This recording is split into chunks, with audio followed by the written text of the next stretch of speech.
Совсем недавно для того, чтобы пополнить баланс мобильного телефона, Recently, to top up the balance of your mobile phone, you had to go to the mobile operator office and stand in line. The payments market has changed radically over several years. Today, to top up mobile phone, pay utility bills or traffic fine, it's enough to find the nearest payment terminal. The man who saved precious time for millions of Russians and used this to gain some money was the founder of the Qiwi company, Andrey Romanenko. основатель компании Qiwi Андрей Романенко.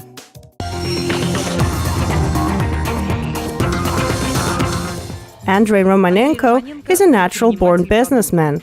He started his first business back in high school in 10th grade. The idea first came to him when he walked into the Voentorg store.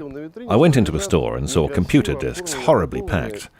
You might remember disks like that. They made very good fans. I walked over to them and said, "Who sold you these?" And they said, "Some guys did."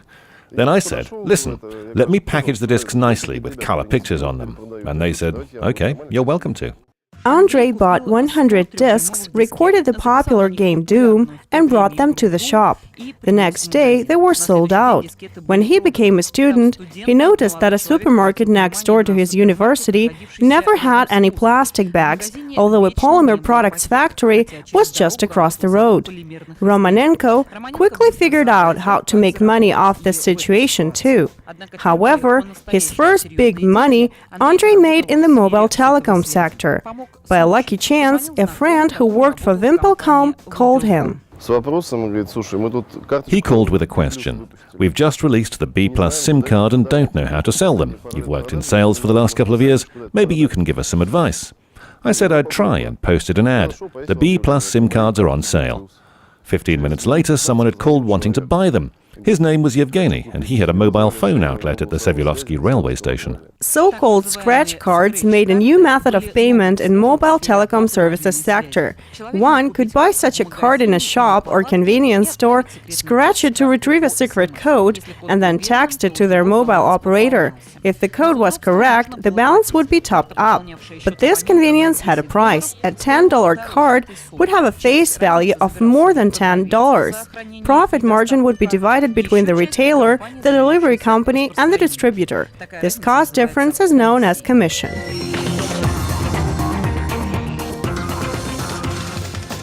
Комиссия – сумма, взимаемая за совершение. Commission is a form of payment transaction which is deducted from the customer's payment.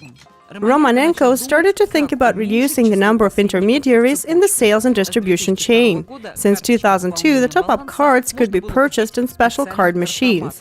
But this scheme wasn't perfect either, and the machines were too expensive. Overseas practice came in handy to the Russian businessmen. The French company Ingenico shared the experience. Why should you carry cards around? What's all that logistics for? Just get PIN codes from the operator, upload them to the database, and put a terminal at the point of sale. Однако это была полумера. Для человека But this was still not enough. It's a lot easier for a customer to use a mobile telephone number rather than a multi-digit code when making payment to the operator. French engineers thought that service could also be provided. The cost, however, would amount to several $millions plus 0.5% of any payment for life. The offer was absolutely unprofitable, and it was decided to build their own system. I called the guys and asked, "Do you have any ideas for a payment system?" And they just said, "We'll try to figure it out." So I proposed building an online payment system. We started building it in the summer of 2003 and launched it in February 2004. The real breakthrough happened when they decided to join the idea of POS terminals, cash registers enabling payments with phone number, with self-serve vending machines selling scratch cards. Why did the idea of paying with terminals come to mind? Because Russian people's mentality is such that they don't want to approach the sellers, tell them their mobile number and top it up with 500 rubles. It's much easier to come to a machine and quietly top up the balance with no questions asked. Or take a pretty young girl. She doesn't want anybody, especially the shop assistant, knowing her mobile number. She quietly uses the terminal, knowing for sure that nobody will bother her with calls asking her for dates. Чтобы терминалы стали по-настоящему популярны, их должно было быть много. To make the terminals popular, there should be a lot of them. This means they should be cheap enough. There was nothing like that on the market, so the company had to create them from scratch.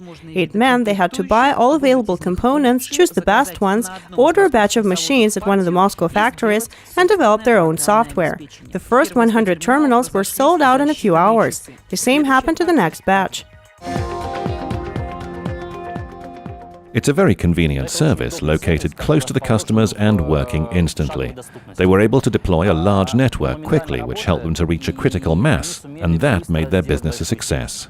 Qiwi зарабатывает на комиссии. Клиент кладет... Qiwi profits from commission. A customer puts 100 rubles in the terminal. If there is no commission, the entire amount goes to the subscriber's account. Later, the recipient pays compensation to Qiwi, and they share part of that money with the owner of the terminal. If the commission is paid by customer, for 100 he paid, he will only get 95 rubles to his account. 5 rubles are divided between the owner of the terminal and Qiwi company.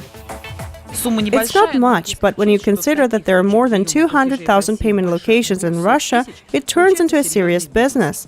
In 2010, the company's turnover was 366 billion rubles, and net profit was 743 million. The first secret of Qiwi's success is the partnership. The payment system made it possible for a lot of people to earn money. You can buy one or more terminals and connect them to the Qiwi system. We can say that our business is very simple. Joining that business is very easy, and there are many small and medium enterprises engaged in this kind of business. The most important thing is to determine exactly where each terminal is going to be. As a rule, to place the terminal, the company uses the existing infrastructure, shops, restaurants, recreational facilities.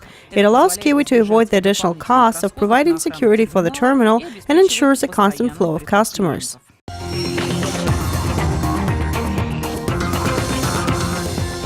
In the 12th century, the Knights Templar were responsible for safeguarding the way for pilgrims going to the Holy Land. For that, they built bases on all the major European routes. Then they began providing a new service, rather unexpected for the time. Money could be left somewhere with the Templars in La Rochelle, and later picked up in Jerusalem. When a person deposited money with the Templars, he was given a piece of leather, and written on it was how much money he'd left. He produced that leather at the other end and received his money back. Templars also provided currency conversion and loaned money with interest. Carrying a piece of leather through Europe was much safer than a bag of money. The second component of Qiwi's success is attention to details. The company knows what people do when they come up to the terminal, what parts of the screen are they looking at. Menu items, button size, their color and location are the results of hard work. We used Usability Lab and Eye Tracker to show customer behavior when he comes to the terminal. Cameras fixed on the back of the terminals can see what parts of the screen people look at most often. We put accents on the most seen areas, for example, using particular colors or changing the button size. The third component of success are the technological solutions. When the network of terminals was created, the company decided to use GPRS connection to a central server. This kind of connection is not always stable, but it can cover a large area, and it is not tied to existing wire internet channels. What happens when the user chooses his mobile operator and types in his phone number on the terminal? At this point, the transaction goes nowhere. We don't need to be online, we don't need reliable communications or secure channels. The transaction stays in the terminal, waiting for the opportunity to go into the system. The work with GPRS channels required extensive programming to optimize the data transmission, whereas terminals of other systems operate online and spend your time establishing the connection. Qiwi doesn't make you wait. Together with the user-friendly interface, this allowed for the time of the simplest payment to be reduced to 15 seconds. It all began with a small group of mobile network operators and internet service providers. Today, you can pay for more than 1,300 company services through Qiwi terminals. Our new interface appeared a couple of months ago. It's called Regional.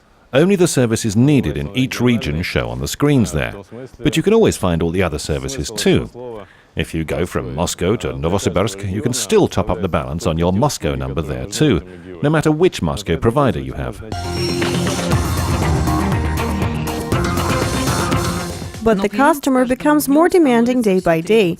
Not all customers want to actually go anywhere now, so the company needs to adapt the services to the smartphone owner's needs. Then we decided to try business-to-customer marketing, because e-commerce will move forward a lot in the next 5 to 10 years. People will register on different sites, keeping their money somewhere and then spending it with their favorite service provider. So we decided to introduce a mobile wallet. The name of the product is Qiwi Wallet. Using communication technologies, Wi-Fi or GPRS, you can pay for the services of mobile operators based on different platforms. It's available for iPhone, Android and Symbian. You can put money in the Qiwi Wallet using your credit card or via the terminal. All you need is to enter your phone number. As a rule, everyone knows their own mobile number. Putting money in the wallet using that number is much more convenient than entering multi-valued Yandex codes or web money. Today, the goal of the Qiwi team is to conquer foreign markets. In 2004, Andrey Romanenko went to Georgia and saw that the market of instant payments in the country was virtually non-existent. He found partners easily. Then, Qiwi quickly entered the markets of Kazakhstan and Ukraine too. After our business expansion into the CIS markets was over, about 2007, foreign businessmen began to notice us. There were many offers from different people to build similar businesses in China or South Africa, for example. It turned out there was no similar business in many other countries. You can top up your balance only in the office of your mobile operator or at the bank. But many people are not used to going to the bank or standing in lines. Today, you can find Qiwi terminals in China, India, Romania and Bulgaria. The company used a good method to attract these partners. They were able to quickly cover large areas, and their expansion abroad is another example of good practice. If you invent something, don't tell anyone. First, you should launch it and do it quickly. No one should have the time to copy it.